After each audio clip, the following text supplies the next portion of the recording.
So what gear items did I take to hike the whole Eagle Rock Loop? Stick around and I'll show you exactly what it is.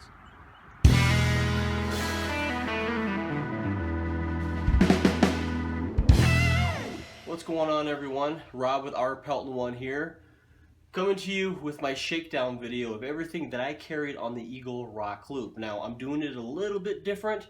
I already did the loop and this is all the gear that I took on it, so I'm going to run down all of the stuff really quick.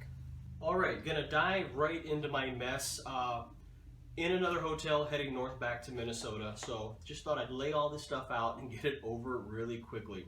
If you have any questions on any of these items, feel free to leave those questions below in the comments. Otherwise, if you have any suggestions on things I can replace this with, like for later things, let me know. Please, I'd appreciate it.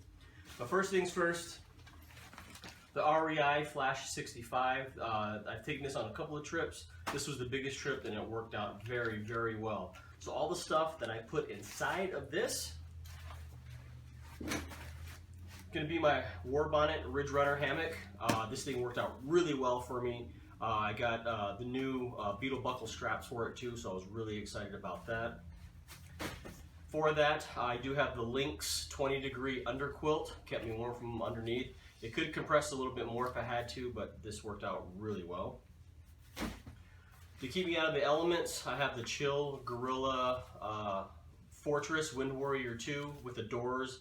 I put new Dutch hardware on it as well, and this thing works out awesome. It just closes you in. It's just like a tent, so this has been really awesome. I put it in a double-ended stuff sack, and it's also in a hammock gear mesh sleeve as well. The sleeping bag I went with, I do have a 10-degree burrow hammock gear top quilt, but it didn't get anywhere near that, so I brought my 30-degree Nemo sleeping bag, and I usually use it as a top quilt, just flip it upside down, and that kept me plenty warm. And I have it in my Sea to Summit, event waterproof sack, but it worked out really good. I think I might get a 40-degree top quilt. I think it would work really good. Brought my rain jacket, which is REI Talisphere, matching rain pants. Did not need this because we left before the rainstorm, but I had it with me just in case. Here is a Tyvek ground sheet. It wasn't really muddy or really dirty there, so I probably didn't need this, but I mean I had it, so I used it. It worked out okay. On to over here is my sleep gear. Separate dry sleep socks, separate dry top with a little chest pocket so I can keep things warm like batteries or a phone. Keep other stuff in here like maybe some chapstick or something if I need to apply in the middle of the night. Regular polypropylene long johns, and that's all I really wear to bed, in addition to the stocking cap that I wear, and then the buff that I use too. This is the merino wool one. I sleep this on over my mouth too. It just helps keep in a little bit more heat, and also helps you breathe in moist air if it's really dry out in cold weather. Fingerless wool gloves. These things are kind of cool. Picked them up on Amazon. Keeps you just warm enough. My spot headlamp that sits in my hip pocket on my backpack. On the other hip pocket is my dry towel. A microfiber. This thing I use for everything, to wipe sweat off my brow, to dry my feet off after a creek crossing, to dry off my Crocs after a creek crossing. A simple towel like this makes life way easier. And speaking of the Crocs, this is the first time I ran these things on this trail. Was a ton of water crossings, so I picked these up. They don't weigh that much, but I am so glad I brought these. I ended up hiking like the last third of the trail with these, and these things just made my feet feel great after wearing heavy boots the whole darn time. I also have a sit pad. I put this underneath my feet in the Ridge Runner to keep my feet warm. It really helped, but then just sitting on logs and rocks, something like this works out really good. So either this or a Thermarest, either one will work just fine. Got the MSR Sweetwater water filter. We filtered a lot of water on this trip. I like this one because I can fill it up pretty fast, but I think I might go with the Sawyer on my next trip because it's a lot smaller and I can have the water filter as I do other camp chores. So, and this is really bulky too. And combine that with the Nalgene, you know, big 96-ounce canteen. This is for camp water. Folds up, it doesn't weigh much at all, but you can have 96, you know, ounces of water with you at camp, and then use it to fill up your water bottles too. My water bottles, 2 smart ones. I'm not going to really include this or my food, because this is just kind of like basic pack stuff. Ooh. I have my North Face Omni-Ball puffy jacket. I use this mainly for sleeping, just to keep in you know, a little bit more warmth.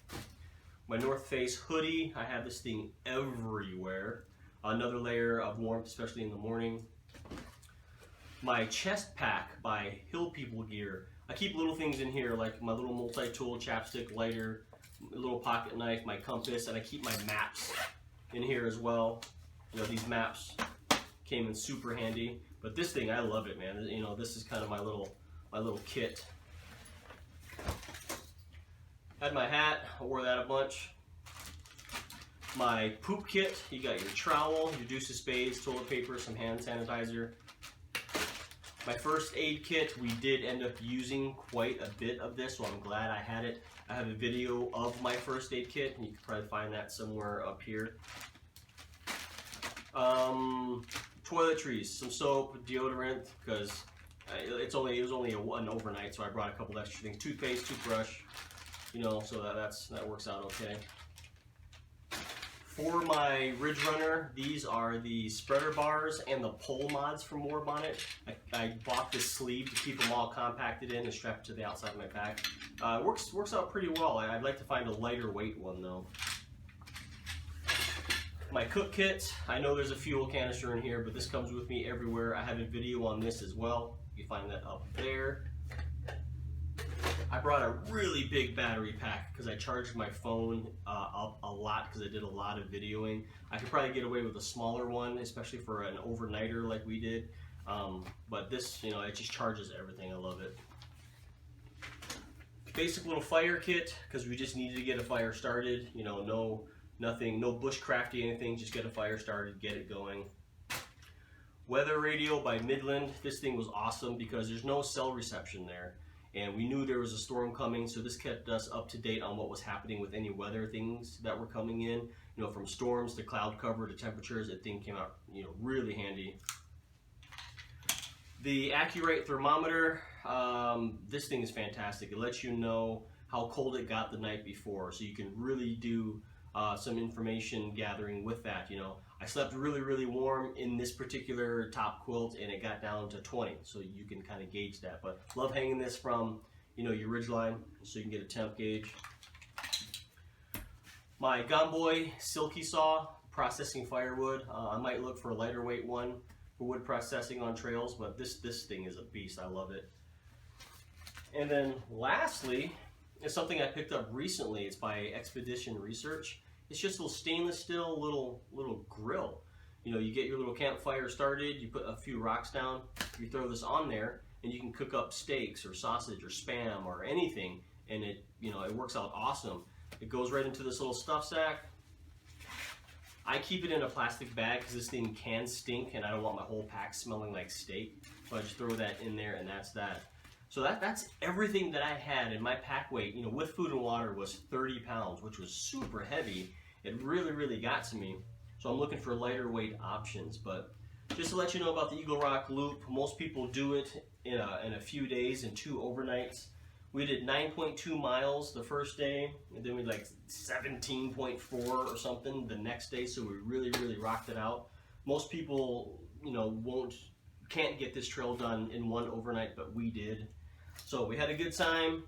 But if you have any questions on any of the gear, like I said, leave them in the comments below. Otherwise, if you haven't already, I invite you to subscribe, hitting that button right down there, or check out some of my videos right over here.